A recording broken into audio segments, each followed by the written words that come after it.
Ha preso il via al processo davanti ai giudici della Corte d'Assise del Tribunale di Alessandria che vede imputato Giovanni Salamone, il 61enne agrigentino accusato dell'omicidio della moglie Patrizia Russo, di anni 53, anche lei di Agrigento, insegnante.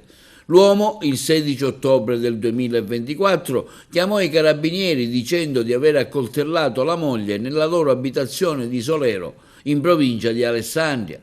Il 61enne è accusato del reato di omicidio volontario aggravato da futili motivi e dell'aver agito contro un familiare. Durante la prima udienza sono state ascoltate le richieste del pubblico ministero Andrea Trucano e la Corte ha stabilito il calendario delle prossime udienze con l'audizione dei testimoni.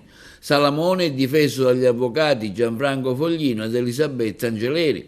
In aula anche una dei due figli dell'imputato, che ha rivisto il padre per la prima volta da quando sua madre era stata uccisa. Insieme a lei si è costituito parte civile l'altro figlio della coppia. Entrambi sono rappresentati dagli avvocati Maria Luisa Butticè e Anna Maria Tortorici. La difesa ha chiesto una perizia psichiatrica per l'imputato. L'istanza è volta a stabilire se al momento dei fatti l'uomo fosse o meno incapace di intendere e di volere. I giudici si sono ovviamente riservati di decidere.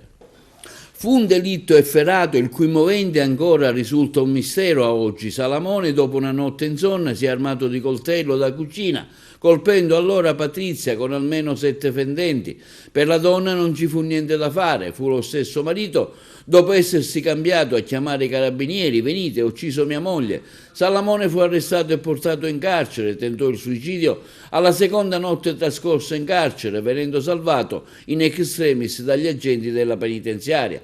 Giovanni e Patrizia erano stati sempre descritti da chi li conosceva come una coppia affiatata, senza particolari problemi. La procura invece non ha dubbi e contesta all'imputato l'aggravante dei futili motivi. I carabinieri, durante le indagini condotte nei vari mesi, hanno scavato nel passato di Salamone in cerca di possibili moventi, dalle cartelle esattoriali alla mancata restituzione di un presunto prestito, fino a un procedimento a suo carico concluso con il proscioglimento per ricettazione di arance, tutti elementi che adesso dovranno necessariamente passare al vaglio degli inquirenti del dibattimento.